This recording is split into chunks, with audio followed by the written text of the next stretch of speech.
이 소프트박스라고 그래서 앞에 천으로 된 재질로 해가지고 디퓨징을 시켜주는 애들 갖다 소프트박스라고 하는데 형태가 한 가지만 있는 게 아니고요. 이렇게 여러 가지 형태가 있어요. 특히 이런 애들은 길이가 꽤 길거든요. 160에서 180까지 되는 애들이 있는데 이런 것들은 이제 보통 패션 화보 같은 데 전신샷을 부드럽게 키라이팅 하거나 필라이트 해줄 때는 이렇게 긴 소프트박스를 쳐주고 이런 애들이나 이런 애들 어떤 때 많이 쓰냐면은 탑 위에다 띄워가지고 부드럽게 내려준 인터뷰 영상 본 적 있으시죠? 조명이 여기 위에서. 그럴 때는 이런 애들이 굉장히 은은한 빛을 줄 수가 있죠.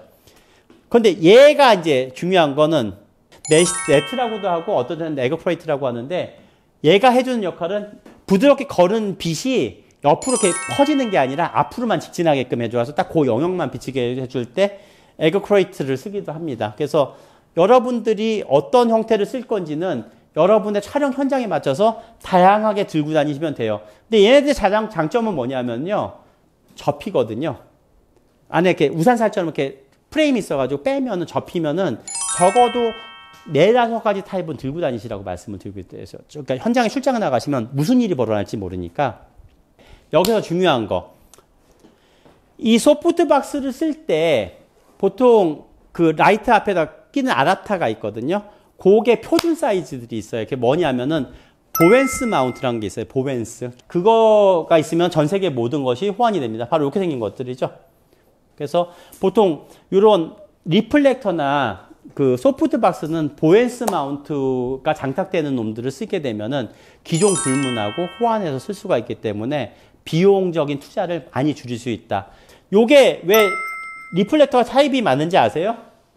빛이 퍼지는 각도가 틀리고 얘 같은 경우는 스포트라이트로 모아서 앞으로만 가게 하고 얘는 넓게 퍼지는 거 보면은 뭐 13도, 뭐 30도, 뭐 45도 이런 식으로 표시가 되어 있습니다. 리플렉터. 그러면 이 빛이 몇 도를 퍼질다라고 보니까 반도 형식이 아니라 이런 형식들도 있다라는 거죠. 딱 거기만 비치게끔 해주는 애들도 있기 때문에 여러분들이 어떤 조명을 선택하느냐에 따라서 리플렉터라든가 반도 형식을 선택을 하시면 되겠습니다.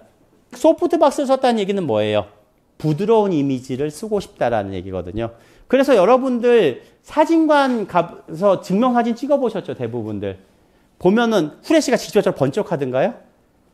반드시 엄브렐라라고 해서 반사대에서 우산 모양에서 반사돼서 오는 조명을 쓰거나 앞에 저런 소프트박스가 되어 있는 조명이 이렇게 있는 거 보신 적 있으실 거예요. 왜? 하드하면 너무 강하게 나와요. 표정이. 그래서 좀 부드러운 인상을 줘야 되는데 그 증명사진 하는데 얼굴 강하게 보이면 우리 원선 할 때 이쁘게 보일까요? 그래서 가급적인 인물사진이나 증명사진은 소프트 조명들을 많이 쓰는 이유가 그런 것들이에요. 그런데 이제 전자기기 같은 것들 있죠. 뭐 카메라라든가 아니면 공구, 그 다음 레저용품 같은 거 있죠. 그 골프채 이런 것들은 소프트박스 안 쓰거든요. 하드라이트를 쓰거든요. 왜? 용도가 강하게 보여야 되잖아요. 어떤 걸 보여줄 것이냐에 따라서 조금은 다른 선택을 하시기를. 근데 이거는 사실 연습 많이 하셔야 돼요. 많이 보셔야 되고. 그래서 유튜브에서요. 소프트 라이팅, 하드 라이팅이라고 쳐보시면은요. 굉장히 많은 사례나 연출 기법들을 보여주는 영상들이 있으니까 자기가 어떤 찍는 것들이 특성이 있다 그러면 그런 부분들에 대해서 조금 공부해 보시는 것도 한 가지 방법이 될 수 있습니다. 자, 이 보조 장비 중에서 하나의 이 스크림이라는 게 뭐냐면은요. 여러 가지로 쓰여지는데 첫 번째 역할은 스크림으로해서 빛을 잘라주는 역할도 해주고요. 그 다음에 또 한 가지는 뭐냐면은 빛을 걸러주는 역할도 해주는데 여기 잘 보시면은 망의 밀도가 틀린 거 보이시죠? 촘촘하고 옅죠? 지금 무슨 얘기냐면 저 망의 밀도에 따라서요. 걸러지는 빛의 양이 틀려지기 때문에 아예 빛을 통과시키는 건 아닌데 너무 노출 오버될 때 있잖아요. 그러니까 예를 들어서 광량이 굉장히 강렬한 야외 촬영을 갖다가 좀 더 예쁘고 자연스럽게 하시려고 그러면은 리플렉터하고 스크림이나 버터플라이 같은 장비들이 필수고 뒤집어 얘기하면 뭐죠? 인력이 어마어마하게 필요하다는 걸 알고 계시라고 미리 말씀드리는 거예요.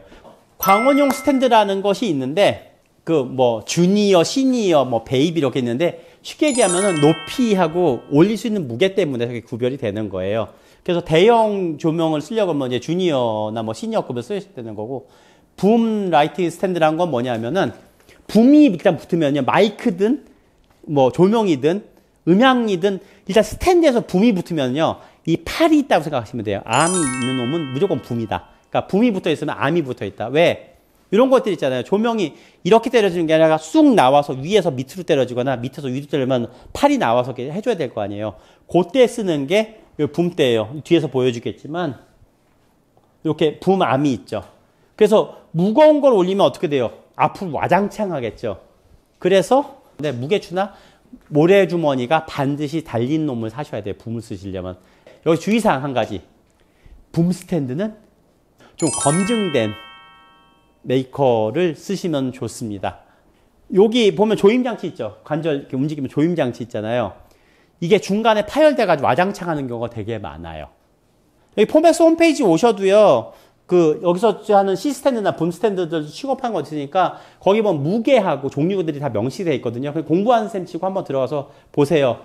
그 다음에 디퓨저라고 하는 거는 소프트박스에 있는 확산판하고 똑같은 건데 요게 이제 쌩얼이고요. 요게 디퓨저 단 상태죠.